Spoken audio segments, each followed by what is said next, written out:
Good morning, ladies and gentlemen. Welcome to the latest installment of Dave Does Math from Home. Today we are talking about section 4.3, which is called derivative tests, but it's still about maximums and minimums. We're going to pick up right where the last video left off. In the last video we were talking about how to find the global maximum and the global minimum by taking a first derivative and setting it to 0, or in some weird cases making it undefined, to get critical points. X values where the derivative is 0 or undefined, those are our potential maximums and minimums. And once we had all of those, we would put them together with the endpoints and get Y values for all those, and then we were finding maximums and minimums by just picking the biggest Y value and the smallest Y value from that set. Today we are going to take away the endpoints. So hopefully having those endpoints get involved was a little weird for you. 90% of the time we work with functions, it's all sort of like unbounded. Like the domain of the functions we usually work with is negative infinity to infinity. We're interested in the entire function. It's rare in pre-calculus and calculus that we do these things on intervals. So we're going back to that. We're taking away the endpoints, no more intervals. Now we're on the entire spread of possible X values. And we're still looking at local maximums and local minimums. So we want to find across all of the X values that a function might have, we want to find where it peaks locally and where it minimums locally. So I don't care about the biggest overall, and I don't care about the smallest overall. Honestly, lots of these functions are not going to have biggest overall or smallest overall. Mostly we're going to do this with polynomials. And we remember from pre-calculus that polynomials have end behavior. Like they're going to do the field goal thing, or they're going to do the disco right thing.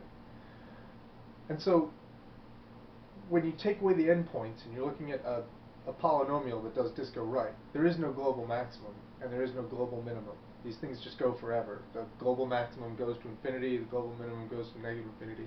So we don't care about these globals anymore. What we really want is the locals. The parts where the polynomial does its wiggles, we want to find out exactly where those wiggles peak and exactly where those wiggles have the minimums. That's the goal for today's section. And there's two ways we're going to do that. One of them is called the first derivative test. One of them is called the second derivative test. And we'll talk about them both in turn. But the first thing we're going to do is find critical points. So these problems, the 4.3 problems, are going to feel a lot like the 4.1 problems at first. They both start pretty much the same. We'll take a function, we'll take its derivative, we'll find the critical points. And then we'll do different things with the critical points than we did in the last video. But we're going to start similar. So let's start with a function. Let's start with a relatively simple one. Let's do y equals negative x cubed plus 3x minus 1. Here is a pretty standard issue polynomial. It's cubic. It's probably doing a disco left or disco right. I don't care exactly what the end behavior is. Not interested in that. I just want to find all the local maxes and all the local minimums of this function. So I'm going to take a derivative. dy dx equals negative 3x squared plus 3. That's my derivative. I'm going to set the derivative equal to 0 to get critical points. Looks like I'm going to divide everything by negative 3. So that I have x squared minus 1 equals 0. And then that factors very nicely into x plus 1 and x minus 1 equals 0. And my critical points are x equals 1 and negative 1.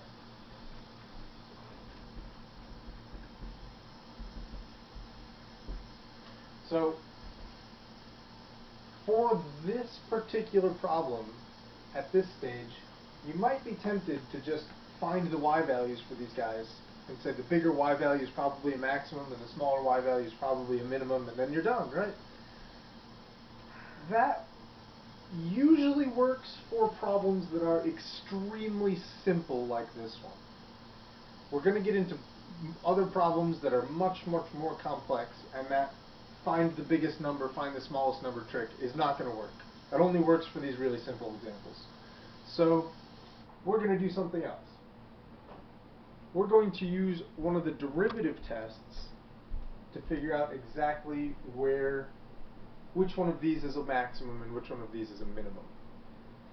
The derivative test, the first derivative test, comes from something I was talking about in the previous videos in section 4.1. We had a sketch of a polynomial on the board, and I was saying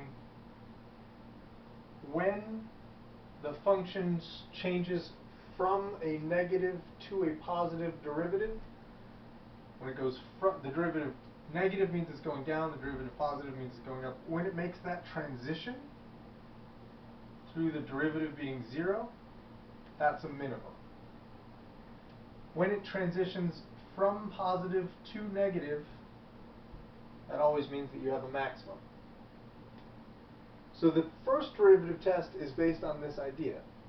We know that the derivative is 0 at these 2 points.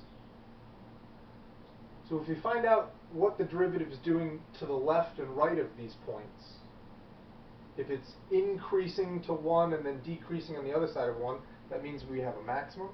If it's decreasing on the left of 1 and increasing to the right of 1, that means that we have a minimum. So that's the basic idea for the first derivative test. And we're going to organize this information using a number line.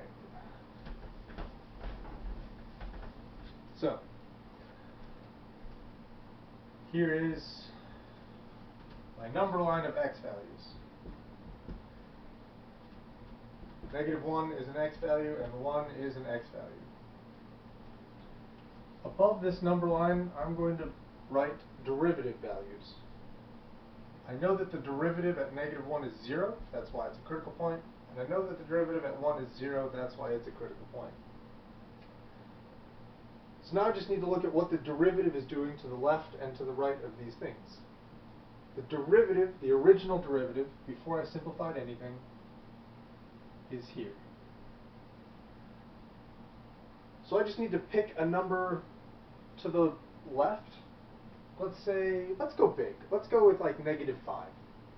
When I plug in -5, this will be a positive 25, it'll turn into -75, and then I'll add 3. That's going to be an extremely negative number. The interesting thing is, it doesn't matter which number I choose to the left of -1. I can pick any number that I think will be convenient. And I don't care what exactly the result is. All I care about is whether it's positive or negative. So I chose a number that it doesn't have to be close to -1. It doesn't have to be -1.1 or 2. It can be anything to the left of -1. You plug it in here. I don't care what the result is, just whether it's positive or negative. You get big negative numbers when you plug stuff in here. So the function is decreasing.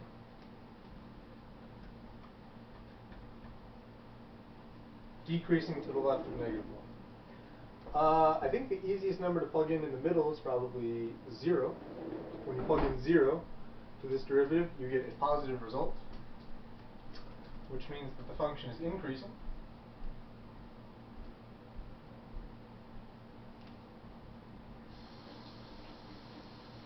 And we need to plug in a number to the right of 1 as well, so I'm going to choose 10 maybe.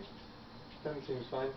That'll be 100, so -300 plus 3 is still very, very negative. So over here, the function is decreasing.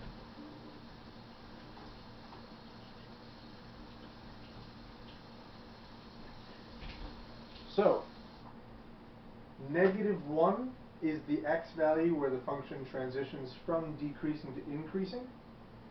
That means that this is a minimum.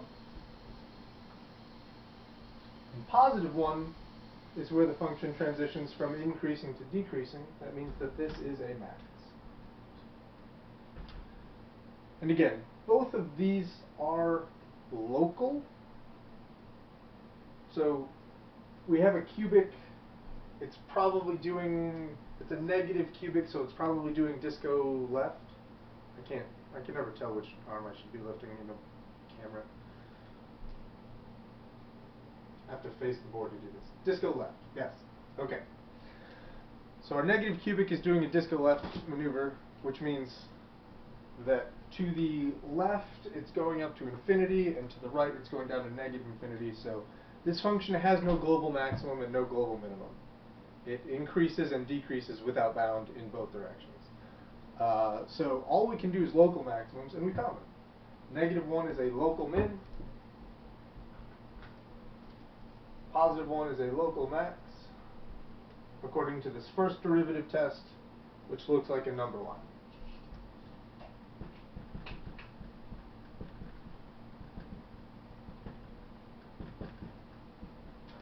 And we should find out, once you have these, you should eventually plug these x values into the original function to find out what the max and what the local max is and what the local minimum is. So f of 1 would be +1, and f of -1 is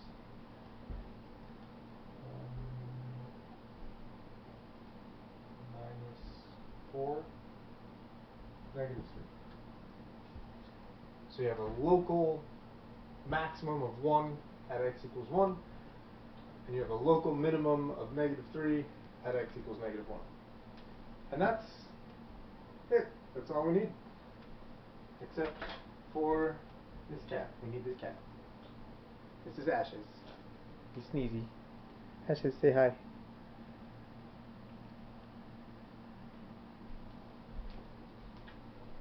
Thank you, Ashes. I'm